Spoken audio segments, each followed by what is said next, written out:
D G صاحب، میرا سوال اسپیسیفکلی ہے 9 مئی کے جو فیلڈ جنرل کورٹ مارشلز ہوئے ہیں ملٹری کورٹ سے، مختلف آراء، مختلف متضاد جو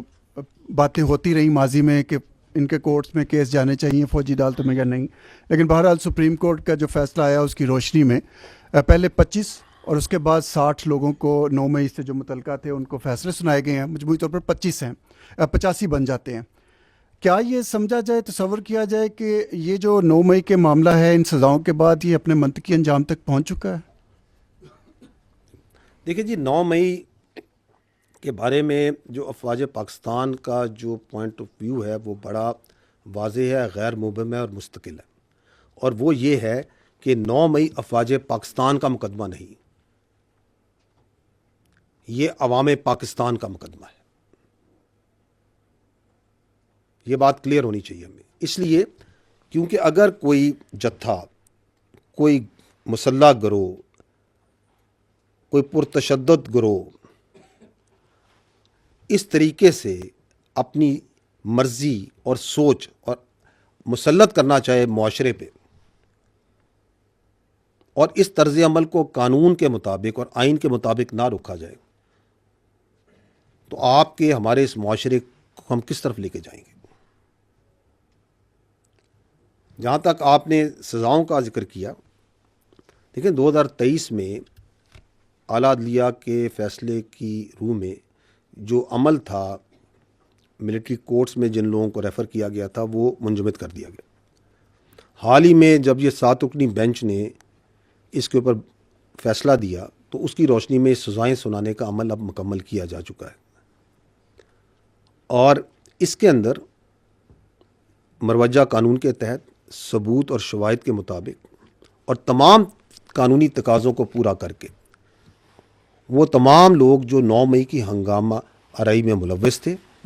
اور جن کو قانون کے مطابق ملٹری کسٹڈی میں ریفر کیا گیا تھا ان کو سزائیں دینے کا عمل مکمل ہو چکا ہے، اور اس فیصلے سے یہ بڑا واضح پیغام جاتا ہے کہ اس طرح کے معاملات کی کوئی گنجائش نہیں ہے، اور مستقبل میں بھی کوئی اس طرح کے معاملات میں اگر انوالو ہوگا تو اس کو آئین اور قانون کے مطابق باصورت سزا ملے گی۔ جو آپ نے سوال کیا اس کی توسط سے میں یہ پوائنٹ ضرور کہنا چاہوں گا کہ یہ جو 9 مئی اس کے جو سزائیں ہیں اس سے جڑے ملٹری کورٹ سے جڑے جو سول سپرومیسی اور لیک آف ٹرانسپیرنسی کا بیانیہ بنایا جا رہا ہے، اس کے لیے یہ جاننا ضروری ہے کہ جو پاکستان میں ملٹری کورٹس ہیں یہ آئین اور قوانین کے مطابق دہائیوں سے قائم ہیں اور عمل میں ہیں، اور یہ انصاف کے تمام تقاضوں کو بخوبی پورا کرتے ہیں، اور یہ کہ انٹرنیشنل کورٹ آف جسٹس جو ہے اس نے بھی ان کے اس پورے پروسیس کو انڈورس کیا ہوا ہے۔ آپ کو یہ معلوم ہونا چاہیے کہ ملٹری کورٹس میں جو ملزمان ہوتے ہیں ان کو اپنا وکیل کرنے، اپنا ایویڈنس پیش کرنے، اپنے گواہ لانے، کراس ایگزامینیشن کرنے اور دیگر تمام قانونی حقوق مکمل طور پہ حاصل ہوتے ہیں، اور اگر سزا ہو جائے اور وہ مجرم اور تو ان مجرموں کو نہ صرف یہ کہ کورٹ آف اپیل میں چیف آف آرمی سٹاف سے پٹیشن کر سکتے ہیں، ہائی کورٹ میں اپیل اور سپریم کورٹ میں اپیل کا بھی انہیں حق حاصل ہے، اور یہ بھی آپ کے سامنے مسلمہ حقیقت ہے کہ یہ فیصلے بھی قانونی طور پہ صرف اس سے سنائے گئے ہیں جب سپریم کورٹ نے ان کو سنانے کا حکم جاری کیا۔ تو یہ سوال یہ ہے کہ پھر یہ جو بیانیہ ہے یہ بنتا کیوں ہے؟ وہ اس لیے بنتا ہے کہ یہ 9 مئی کے سانحے سے جڑے واقعات ہیں،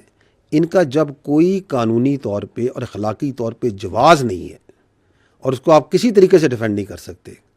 تو پھر ملٹری کورٹس کا جو پروسیس ہے اس پہ ایک پروپیگنڈا بنایا جاتا ہے۔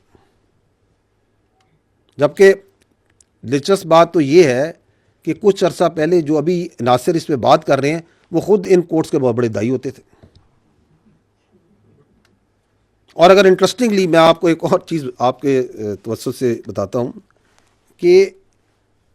کچھ عرصہ پہلے تو یہ بیانیہ بنایا جا رہا تھا کہ یہ جو احتجاجی انتشاری ہیں یہ تو ایجنسیوں کے بندے ہیں، یہ تو پلانٹڈ لوگ ہیں، اور